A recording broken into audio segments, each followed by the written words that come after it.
and it apparently delivered because everybody in that theater was fucking loving it. No, I bet they were laughing the whole time, and then they walked out of there and they're like, "Oh, I couldn't help but notice in the 14th level of Mario Kart, Mario's not even in that level because Peach has taken over the Toad for Diddy Kong Racing." Fucking nerds, get out of here!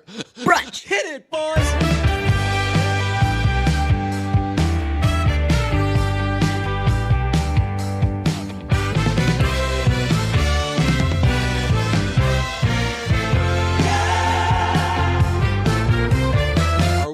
To do Aziz Ansari references anymore? Yeah, I think so. I think that he is maybe one of the exceptions to like that whole movement, just because I kind of had an issue with when you read the details. More gray area. Yeah, yes. Exactly. Yeah. So go on with your reference. Well, that might be problematic. Yeah. Well, now I'm worried. No, I think you're fine. All right. Baby, I'm sorry for how I acted, but if you give me another chance, I could be the boo of your dreams, girl. So when you're sleeping and you're dreaming of a boo, I want that boo to be me. I want me to be that boo. So will you date me, date me, date me? Remember that? From Parks and Rec? Parks and Recreation. Yeah. That was pretty good. I wish that I said no a little bit now. Yeah. That you weren't allowed to do that, but I was doing an impression of Aziz Ansari doing an impression. And I'll give it to you. It was pretty good. Yeah. So why are you sorry? I'm sorry. I'm very technically sorry because people had reactions. Let's just say there were reactions to the Hall & Oates jukebox. We could say debate. I would call it a debacle on your part. You ought to feel like shit. I don't feel like shit. I'm still holding my ground. But people did have reactions to it. And I'm not going to say it's not a contest. It doesn't matter where people fell. But one of the reactions that we did get was that I was being rude to you, and that's not true. I was. I guess in hindsight, I didn't go back and listen to it. But I gave you a talking to, and I'm sorry. Yeah, you were for being that. snobby more than you were being rude. But we're not going to get it. We're not going to get back into it. One of my friends gave me the old, just because it's popular doesn't mean it's bad. I'm like, listen, you don't know who the fuck you're talking to. What I was arguing for more popular Hall & Oates songs. I was saying, why wouldn't you play Rich Girl? She's Gone. Anyway. I don't think you were arguing for more popular Hall & Oates songs. You were arguing for better Hall & Oates songs. Yes, I was arguing for, I was just arguing for less for not a novelty song. Yes, okay. The comparison I made on Twitter this week was Uptown Girl, which is actually a pretty good comparison. I fucking love Uptown Girl. Uptown Girl's great. Yeah. I will say, big final feather in your cap was we saw Ready Player One this week, and that's a feather in the life cap because I liked that movie. I thought that movie was like way over the top, and then it closed out with Hall & Oates, "You Make My Dreams," and I was like, "Oh no!" Like, produced by Steven Spielberg. Bow, bow, go, bow, go, go, bow. It was so fucking like it was such a like. I really didn't need that this week. And knowing that I had kind of. Like, Dad had kind of yelled at Son. I didn't react when they showed up. I just kind of breathed and look ahead, and like you tapped me on the shoulder, and you were like, "Oh fuck!" I wasn't going to say anything. It was sort of like a father-son thing where the father's like, "Hey, you can ride your bike just as long as you wear a helmet." Yeah. And I'm like, I'm fine without a helmet. And then I come back and my head's split open. And you come back, got yourself killed. Yeah. And really? And then Dad's like, so what's Dad going to say there? Don't want to say I told you so, but your head's bleeding. And what a shitty, would that be the wake or the funeral that used to do that? Yeah, we had a big planned, shouts out to Jeff. Jeff planned a great little trip for us. Jeff Israel. Jeff Israel. Mention that now. We have two friends of the podcast. Because we're going to be talking about Jeff Lowe. Mm-hmm. But Jeff said, hey, how about the fellas, Jeff, Deej, Pete, RL, lowercase RL, Ryan Lambert. Was that Jeff who planned it initially, or was it Ryan? I thought Ryan was like way in on Ready Player One. If it was Ryan, 6 I weeks feel in advance. way better about this. I think that it was because long story short, we left Jeff out and did it without Yes. Jeff. I thought that it was his idea, and then we were like, "Yeah, let's do it. Move some stuff around, then make it so we all go without Jeff." But Jeff was like, "All right, put it on the calendar, March 29th. We're all seeing it. Can you guys go?" Yes, yes, yes. Everybody said yes. Okay, we can go. Hey, you guys sure you can go? Got it, buddy. Hey, DJ specifically, talking to you, pal. Why don't you check your schedule? Can you go? Sure can, pal. And then you couldn't go. And then the day before, so March 28th, I was like, "Oh, guys, I forgot. I'm working nights every night this week. I can't go." And everyone was like, "DJ," and then Ryan pointed out, "Hey, and it's crazy that we got it wrong. Normally the movies come out on Fridays, but this one came out on a Thursday, so we could see it Wednesday night theoretically." And I said, "I've got a short show tonight, so I can go at like 10:15 if you guys are down." Immediately, you and Ryan both said, "Yup, that's what we're doing," and then Jeff couldn't. And Jeff did the thing where he was making all these jokes about being like, "Hey, I'm being left out. Yeah. This is really mean," and he's being like, "Nah, I'm just kidding." But you could tell that he was pretty upset. He left the conversation. Yeah, he really did. He left the group chat And then started a new one and was like, "Hey, no, Hey, I was kidding. totally just kidding." Yeah, we ended up having a great time because we did the pre-movie Border Cafe stop, which is I had that thing. I tweeted about it on Tuesday when you have a very heavy kind of drinking weekend, and then you just go on Monday acting normal. So get up, have breakfast, have lunch, have dinner, do work, go to bed.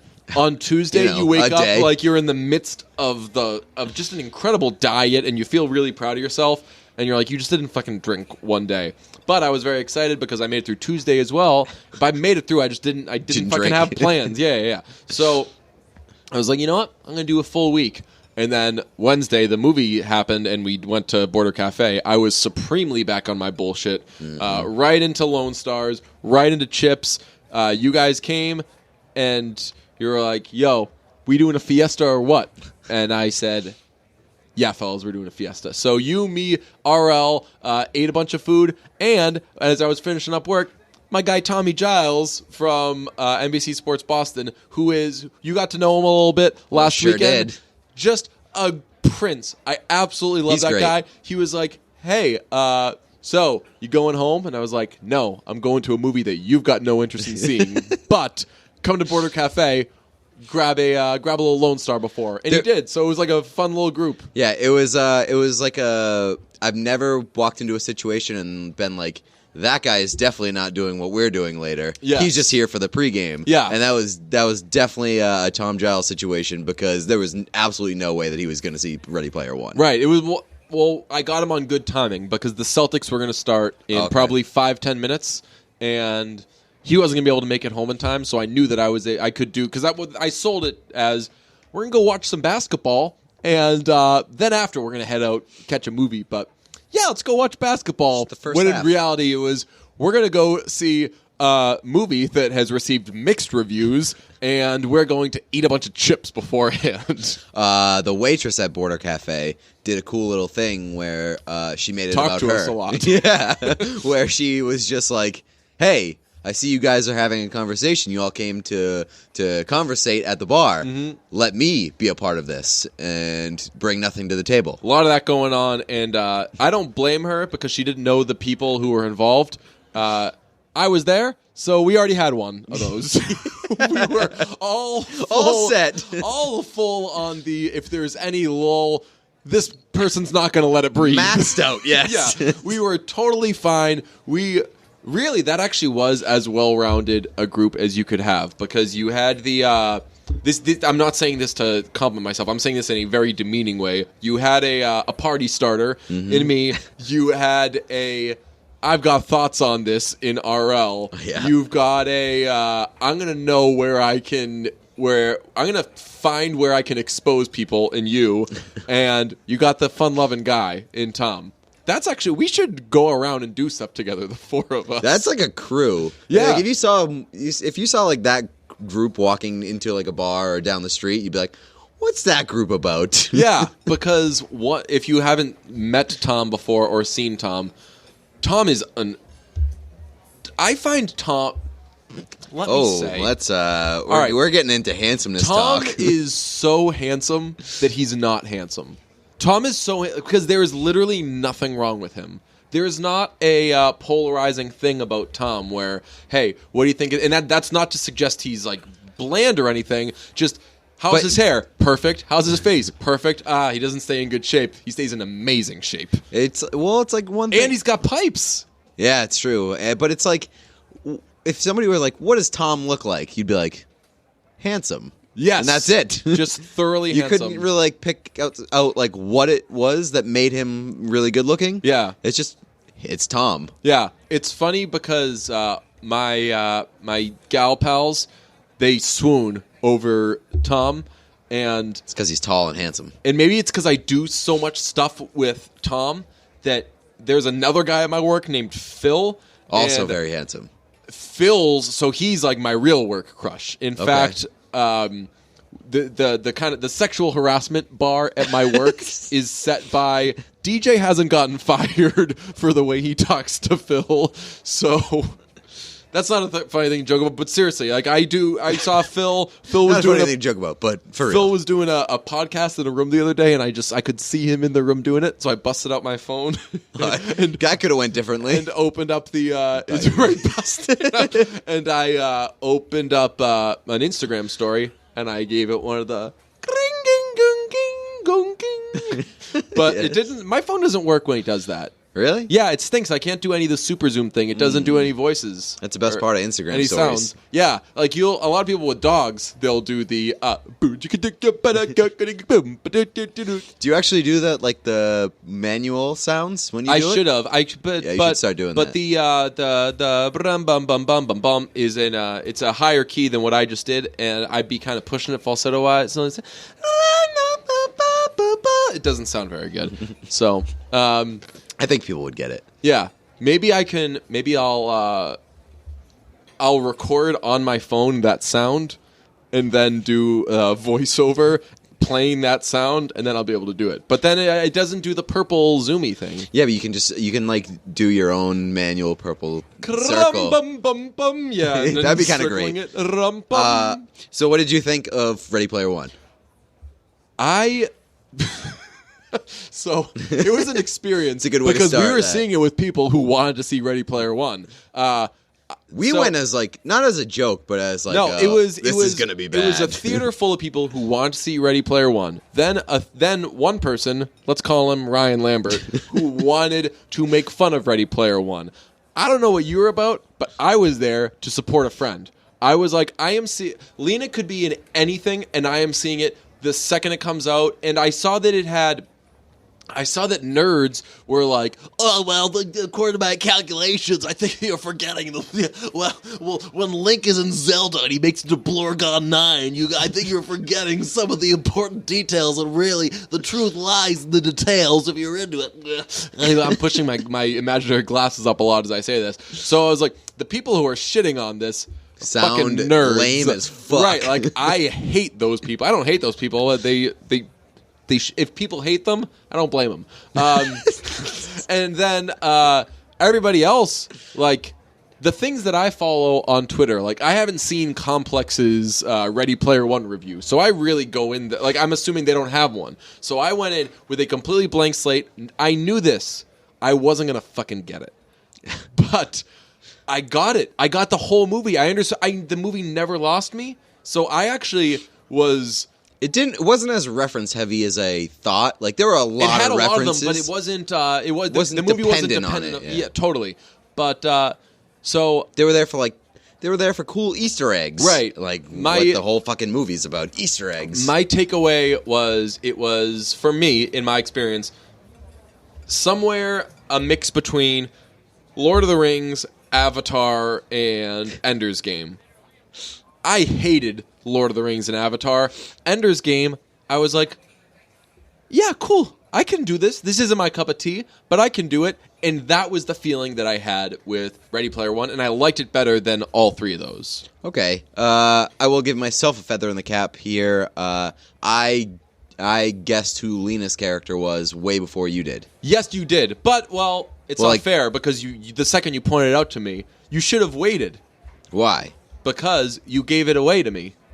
Yeah, but it was basically to say, hey, I know who she is before you do. There's a part like 10 minutes into the movie where it becomes very clear. She says, you have a cyber crush on so-and-so. And the way she says it is just like the most Lena thing in the world. You're like, man, I bet Lena wrote that line. It just sounds like Lena, the cadence, everything. Yeah. You're like, man. That's how I picked it up. No, it was before then. Oh, really? That was, so when she said, you have a cyber crush, we turned, because you were like, I think that character is Lena. And I listened for a second and I was like, yeah. No, you said no. You're like, no.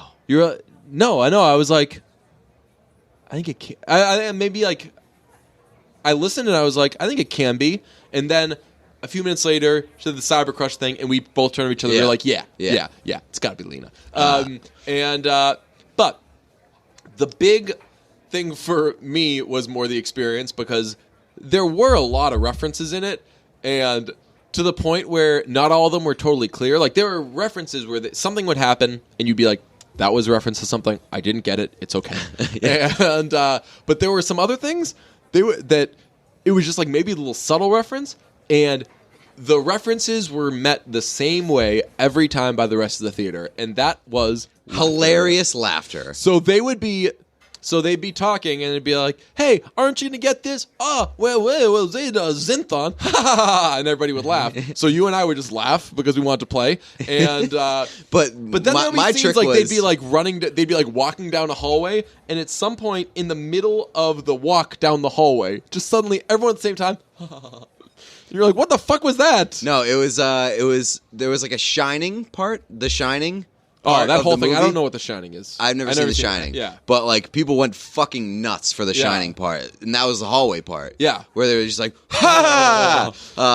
Like, halfway through the movie, I picked on that this wasn't going to stop. That this was just going to be the trend for the rest of the movie. Yeah. So I started laughing, like, you let out a big laugh by yourself that nobody else laughed at, and it was great. It was just something that were like, hey, I'm not gonna leave you behind. But like it was like a big ha that's like immediately you drew back. You're like, oh, I thought I guessed it right. Sorry. I also did the thing where I just like started laughing 3 or 4 seconds after everybody else. Yeah, so, so that they were like, so they clearly knew that I was kind of mocking them. Oh yeah, I was doing mock laughs. I was doing also every now and then I'd mix in. This is kind of obvious these days, I guess, but I was doing some Tommy Wiseau's where they'd all be laughing. What a story, Mark. Ryan Lambert did not do a lot of laughing. He did a lot of, boy. Yeah. There was nobody who's made a quicker judgment on a movie than Ryan Lambert. In the first 5 minutes of that movie, was just like, oh no, this is exactly what I wanted it to be. Which, I mean, I don't know. Maybe it's just because I don't understand enough of it. I was like, it seemed harmless. Didn't seem like it was hurting anybody. It was super cheesy, really campy. But I'll give it credit. It knew its audience, and it played to them. And it apparently delivered because everybody in that theater was fucking loving it. No, I bet they were laughing the whole time, and then they walked out of there and they're like, "Oh, I couldn't help but notice in the 14th level of Mario Kart, Mario's not even in that level because Peach has taken over the Toad for Diddy Kong Racing." Fucking nerds. Get out of here. We should have just gotten popcorn. You're just like throwing it at people throughout the movie. Like dead silence, nothing is happening, and they're like, hey, let's go to the thing. Shut the fuck up, you fucking nerd. We should just go to a screening this weekend and wait at the doors, and then when the movie lets out, we gotta give a wedgie to everybody that comes out of the theater as they leave. Yes. So I I thought that it was funny just because, like, it went so hard on, like, we know that everybody watching this is a gamer geek. We're going to give you things that you love. Not everybody watching Yeah, it. but you missed out on probably, like, a bunch of references that they spoon-fed to fucking gamers. And Ryan Lambert pointed it out after the movie, and I thought it was hilarious. Like, the big... obstacle to overcome for one of the characters in this movie, which is like basically like the main like side obstacle, was he had to kiss a girl. Fear of kissing a girl. That was like his biggest fear. Yeah. And they played it up like it was a fucking mission that was unbeatable. But this was wrong. So they have like 3 essentially missions, to borrow a term, that they had to execute. 3 things you got to get through, and then you kind of win the game or whatever. Yeah. And the second one is this guy was afraid to kiss a girl. And it's this big thing. And then at the end, the guy kisses a girl, and he's like, I'm not going to make the same mistake that guy made. And he kisses the girl. But the whole movie, that guy was so fucking thirsty. I didn't think that guy was afraid to kiss a girl. If anything, I thought that guy was borderline problematic. I think he was going to grab this poor girl during the fucking thing, because he says, I love you, like 4 seconds after meeting her. So early. I'm like, dude, fucking Ted Mosby over here. Relax. Yeah, he says I love you so fucking fast. You think the guys who say I love you right off the bat aren't trying to kiss? You got another thing coming, because those guys are trying to kiss. And the guy who said it, the main character, is the most knockoff Miles Teller that I've ever seen in my life. I know. He's a mix between Miles Teller and in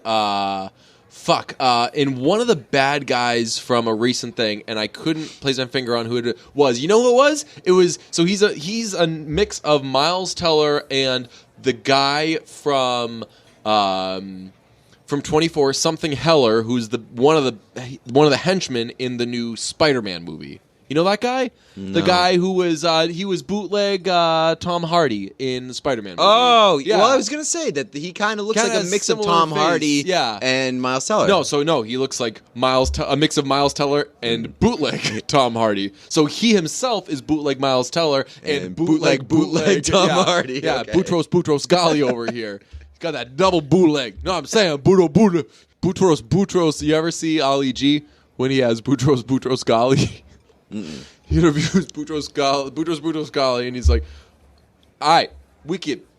My next guest is Boutros Ghali. And he calls him Boutros Ghali. And then when he signs off, he's like, all right, big ups. I'm sorry, I can't do an Ali G. I can do a great Bruno, but I can't do... Makes sense. You don't want to hear a Borat, because everyone fucking has a Borat. But he's like... my wife. He's like, all right, my man... Boutros Ghali. Speaking of Ali G, this could take a turn, because we could do a lot of... Nope. At some point we'll do an Ali G episode. Nope. Did you like Ali G? I didn't really get into it. Oh, I've seen the YouTubes. That's all. Oh, wow. Yeah, we had the DVDs in college. We had everything fucking memorized. So one of our friends, Field Yates, is betrothed.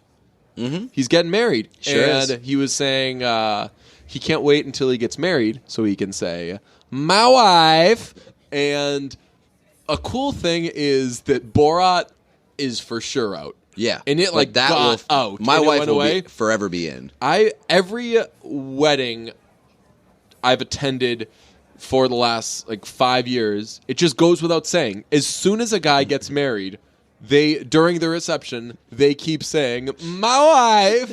And it will never not be funny. And it's an acceptable thing. Honestly, it's like a free area where it's okay to play You Make My Dreams on the jukebox, where you play You Make My Dreams on the jukebox and everyone's like, yeah, way to fucking go, Pete, get over here, Pete, hoisting you up on their shoulders. It's awesome. It's added to the list of reasons why I think I'm getting married. Okay, the hashtag and the Borat voice. Working on a good list here. We should keep a running thing of reasons to get married. Reasons why DJ has decided. I'm gonna call my mom. Give her the old, like Michael Scott when he calls his mom all the time. Mom, I'm getting married. No, you're not. How come you never believe anyone? Oh man! And then he hangs up on her. She's like, "Are you actually getting married?" Nope. It was a goof. And then he hangs up on her. Michael Scott ruled. You want to do a Michael Scott episode? Yeah, definitely at some point. We know The Office is something like boy bands that we haven't jumped into because we're all borderline saving it for marriage. We're saving it for a big monumental episode. Yeah. I think that we did the same thing with Friday Night Lights. Yeah. Like you don't talk about it and glaze over it. Right. You have to dedicate yourself to it. Maybe when Haim's in town, we can finally do the boy band episode. Yes. That would be great. There's no way that they, as people, would be opposed. It's got to be their people who wouldn't let us do it. Got to get to them directly. Well, I don't think SD checks Twitter because she still follows me, so that suggests she for sure definitely doesn't check Twitter. She doesn't tweet a lot, so I feel like if I did DM her, she might not see it. But she doesn't follow a lot of people, so maybe she would see it a month later. Maybe I'll just jump on it now. Do it. Do you know that Haim is playing multiple shows in Minneapolis? Really? They're only playing one show here, and they're playing multiple shows in Minneapolis. That's upsetting. Yeah. I don't like that. But apparently it's because they've never been there before. Oh, so? Yeah. It's not that special. It's Minneapolis. Yeah, Minneapolis made a good impression on me, but again, you just stayed in a mall the entire week. Right, but it could be the fucking Burlington Mall, and I would be, you spent a whole week in a mall, you're like, man, this is a good mall. This is pretty cool. What did you, any other thoughts on Ready Player One? You said that it was better than the Lord of the Rings franchise. Yeah, oh yeah, definitely. That's insane. Definitely. And the Lord of the Rings that's franchise, not a Neighbors is better than the Godfather take. Just to piss people off. I have seen the Lord of the Rings franchise, and I've seen Ready Player One for sure. Yeah, give me Ready Player One any day. No, I didn't like Ready Player One. I thought it was okay. Yeah. But it is for sure not better than Lord of the Rings. Do you like Lord of the Rings? Lord of the Rings is a good franchise. Why? What do they do?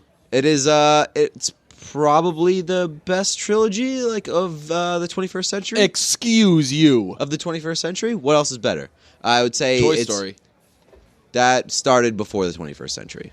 I don't think that... are you sure? Yeah, it started in early 90s. Yeah, I guess that's what the 20th century was. Yes. I would say that it's Lord of the Rings. John Wick's going to be better once it drops that third one. I do agree with that. I think that's John Wick has the potential to be the best trilogy of the 21st century. But I also think Planet of the Apes is unbelievable. I only enjoyed one of the three movies.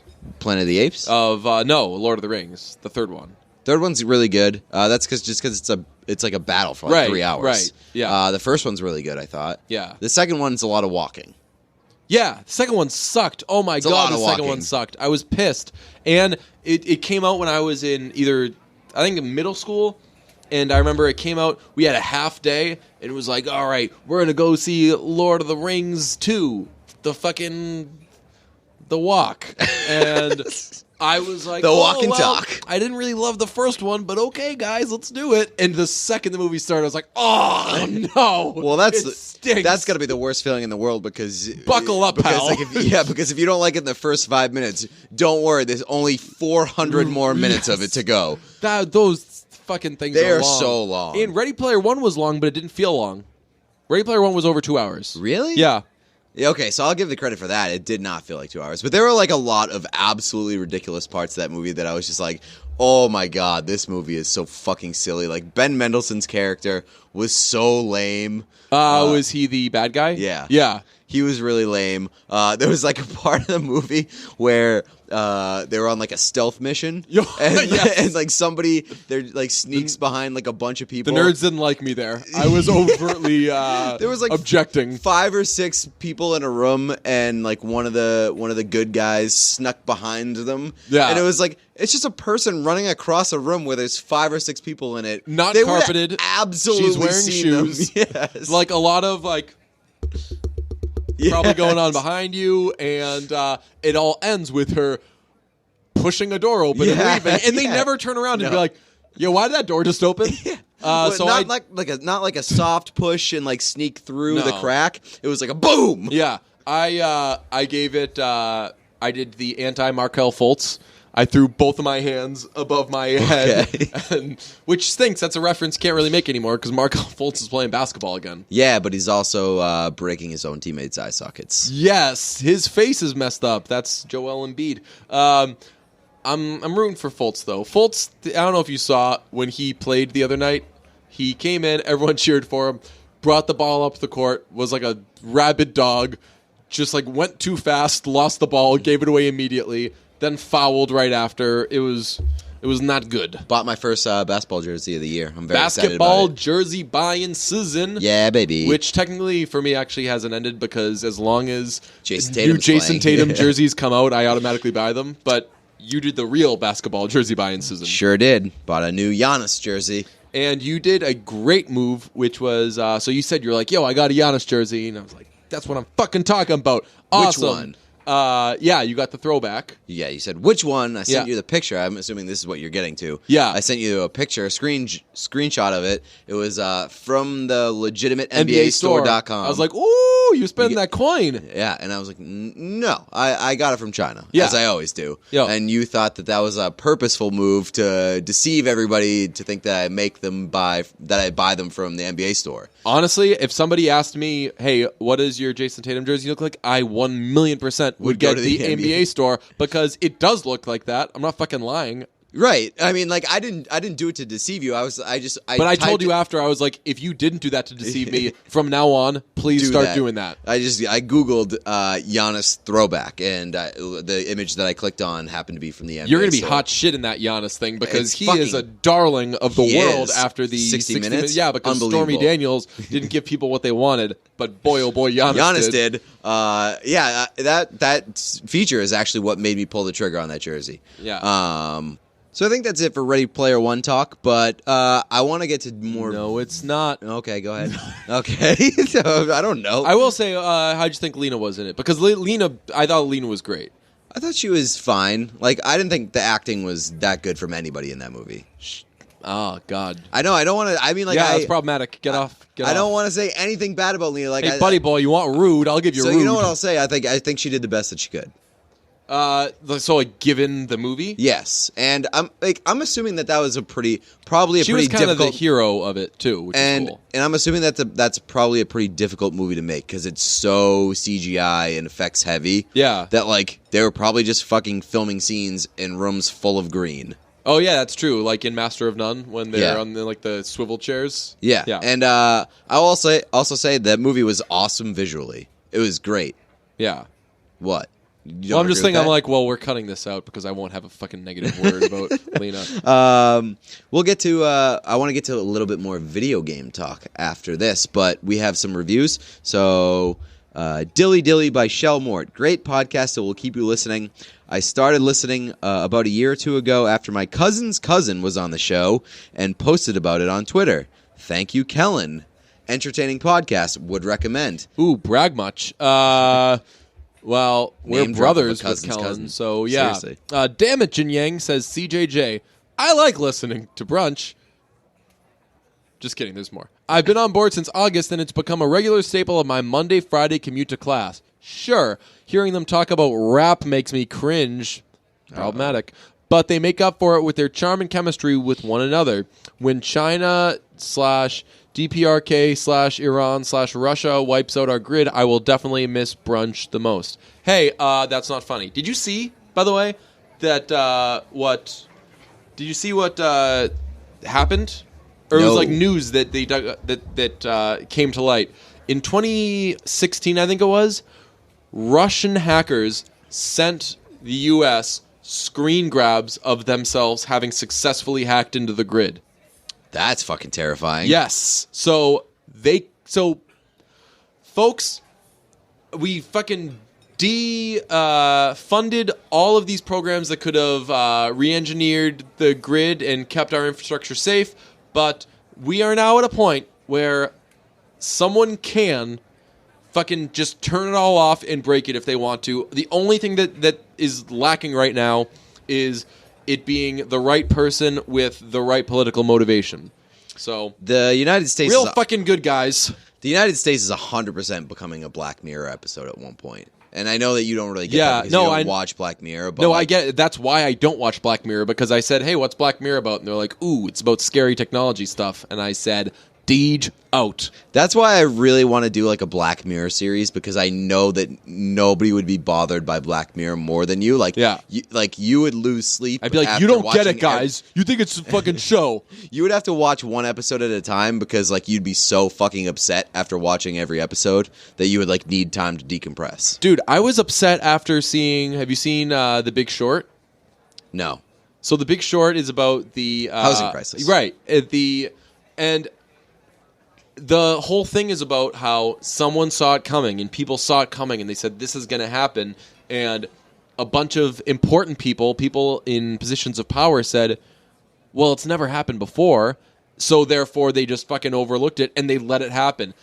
I came away from that, like, my dad was like, my dad saw it too, and he was like, hey, so what did you think of the Big Short? And I was like, the grid. And he was like, never mind. Okay, another one of his grid things. I want to know why they keep making those fucking robot dogs and keep giving them more fucking special abilities. Like, what's wrong with you people? They do it like they're showing off. They're like, now look what they can do. We're like, yeah, kill us. Yeah. We know that we know where this is going. Kill us. They made a Black Mirror episode. Problematic.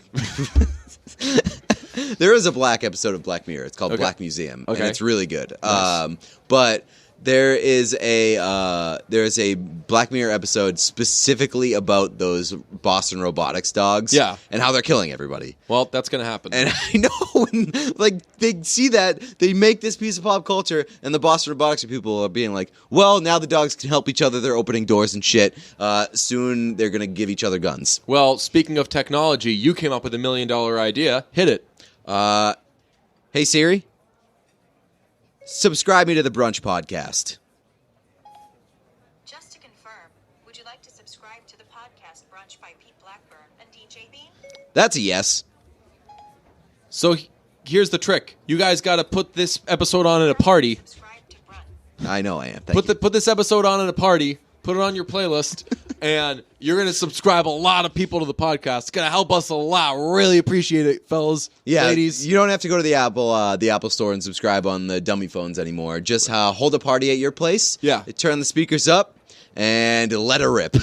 We should actually make a quick little YouTube video that we can thunder people with it. And maybe they can accidentally play it at their work. Be like, hey, check out this cool thing. And then you play it and it's way too loud. And it's like, hey, Siri, subscribe me to that. And everybody in the office is like, what's that? Okay. We should make a cover of Thunder, but the lyrics are just, hey, Siri, subscribe to the Brunch Podcast. Yes. It'd be great. I think that would be terrific.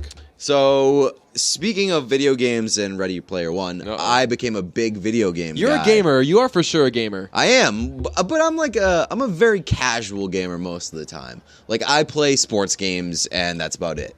I just kind of kill some free time with a season in NHL or a season in NBA. And, I don't play online or anything. Like, I don't play competitively. I'm a fucking nerd. Yeah, I didn't really get into Fortnite, which everybody's J and their Ds. I still don't know what it is. You'll find out in 3 years. That's what happened with you in Rocket League. Yeah, I was in on Rocket League. Everybody was an out hour. of Rocket League for a year, and you were like, hey, did you hear about this new Rocket game? Yeah. And I was like, yeah, 3 years ago. It took me forever to... By the time I learned what the name of Rocket League was, I no longer cared about Rocket League. But I'm now becoming a video game guy, and as such, my new goal in life is to turn you into a video game guy. It's possible. I've got a PS4 in my life. Do you really? Yeah. At your house? Yeah. You have one? Yeah. Did you buy one? No, it's my roommate's. Okay. Yeah. But he's like, hey, what game should we get? And I'm like, all of them. Because I can't name a fucking game. Well, I'll give you one. Far Cry 5. Yeah? I bought that this week, and I know it sounds like... I hate the fact that that's the thing that I want to introduce you to because it's named 5. Okay. And that's always a bad idea when you're introducing a material to somebody and you're like, this thing 5. Yeah. But it is awesome, and I want you to play it with me. How do you do it? It's just like an open world game. You kind of do whatever you want. It's like the Oasis. Yeah. Like in Ready Player One. Yeah. You shoot some peoples, you hunts, you fishes, you have adventures with your buddies. Can you play video games in it? You can. Yeah? Yeah, you actually can. So you can so as a video game guy, you can sit down and fucking power on the old Xbox and then play some video games. You can power on your PS4 and then you can boot up the game and then you can use your character to play more video games inside that game. Interesting. I want to get they make a Super Nintendo now. Can I just do that? No, don't do that. But I'm pretty. Why aren't those are those reissue things popular? I feel like they're not. Not really. Yeah. Why wouldn't those catch on? Because all the new games are great, and all the old games are not that cool. I'm waiting. Are they ever going to make N64 reissue? I if hope they so, do that because with GoldenEye, then fucking N64 had the jams for sure. I was a big Super Nintendo guy. I was never in the Sega family, although I thought the Sega Dreamcast was great. That was my Sega Genesis was my first system. And Game Gear ruled. Did they reissue Game Gear? I feel like they may I have no idea. I don't even know what Game Gear is. Game Gear was Sega's version of Game Boy. Oh, okay. No, I didn't have And that. I had a Game Boy. I thought my fucking friend love Mike Game Boy. had Game Gear, and that was awesome. Ooh. Yeah. So I think that I can do it because there have been so many times in the history of this podcast where you say you're out on something, and then like a couple years later, right back guaranteed that I'm going to be, yeah. I have a very... A couple years ago, I was probably saying that I was out on marriage. Now here I am, ready to... I bet if we consulted the tapes, plunge. we'd find it. But I have a very obsessive personality, and so it's the only good kind of personality. I know. I fucking... someone was giving me shit for anything. that. Someone was talking to me about that a while ago, like it was like my fucking problem. And I was like, "Oh, you don't fucking care about anything. You suck, you idiot." Right. I'd hate to be somebody who's like, I'm going to care about this, and then you just like only care about it a little. Yeah. Go all the fucking way. Yeah. Yeah. It's like that's the people that's like the people who do the Oscars or do movies, and they like care about the Oscars, but they've only seen 30% of the movies. So basically, me every year, other than this year. Yeah. Like I never fucking watched the Oscars because it didn't apply to me. I didn't see those fucking things. Like, I didn't understand how people would have fucking Oscar parties, and I'm supposed to go there, and I don't know what the fuck they're talking about, and neither does really anybody else, and we're just sitting there like idiots. Get out of here. Now that I see all the shit, yeah, you bet your bippy I'm watching the Oscars. Yeah. So now I'm like entering into like I think I'm going to try a lot of video games phase. And also it's like, it's very helpful because video games are sort of expensive, like $60 a pop, but the way that I justify it is I'm trying to save money because, hey, spoiler, I'm moving out of my house. Ooh, boo. Yeah. That stinks. I know. But I'm trying to save some money, so I figure, hey, I'll spend $60 on this video game, and it'll make me stay in that and keeps play you it. in. That's actually a really good... I was going to say, like, the games are expensive, dummy, but that's actually really smart. As long as you're staying in. If I'm buying the right games where like they have a little bit of longevity and I don't have to fucking buy a new game to make up for the last game that I bought that sucks. Yeah. Then like if you buy a game that has hours of playing time and that you enjoy, you'll stay in and play it. And so it's a money saving tactic. You know what's becoming a small little vice of mine is I think I'm slowly getting into... I'll never be a full-blown sneakers guy, but like I like having different Air Force Ones. Getting them in different colors. I've also thought about that, and I did buy my first like I'm gonna seek out this pair of shoes. The whatevers, yeah. Yeah, and so I did that for the first time. Usually I'm like, I need new shoes. I'll go to this department store and see what they've got, and I'll pick the best one on display. But before I went to California, I was like, I need a new pair of shoes. So I went online, and I did like the whole fucking... I got the world at my disposal. I'll pick whatever fucking shoes that I want. Yeah. So I did that, and I can see how people are fucking addicted to that. There were so many shoes that I wanted. I'm for sure gonna get if and when they ever go on sale. I'm gonna get the Toy Story. I want those so bad. Those are amazing, and they don't fucking go. They can't go with anything. $60. Yeah, Kyrie's the man. Yeah, they don't go with anything, but they stand out so much that it doesn't matter. Yeah. Because people would just be like, wow, that dude's fucking cool. He has Toy Story shoes. Man. Speaking of travel, so I, next week, had a trip to London booked. Very exciting. I never told work about it. Forgot to tell work about it. And, like, a million things just fell through there. And I haven't canceled it yet, because once I cancel it, then it's fucking real. Then you're for sure not going to London. Then it's, like, I like in the back of my head, I'm like... Maybe I'll probably go to London. It's like, no, you are working these days next week, and you can't. I'm like, maybe I'll go to London. But yeah, that stinks to like have a I was looking forward to that. You've been talking about this London trip forever. Yeah. It's a hilarious amount of everything going wrong, namely me not telling work that I was going to London. How expensive is it going to be if you cancel? I bought the flights forever ago, and it was $350 round trip. So you eat the $350? Yeah. So that's still a tough hit to eat $350. I know, not good. I was on the phone with the airline trying to see if I could rebook something else and then do whatever. But there's like a fucking rebooking fee, and it would just. So I think this is Deej eats $350. I can't tell if I heard this somewhere else or this is an actual conversation that I had recently, but like airlines are the most fucking corrupt thing in the world. Like, why? Probably they kill dogs. That for sure. But like, why is it so difficult to change a flight?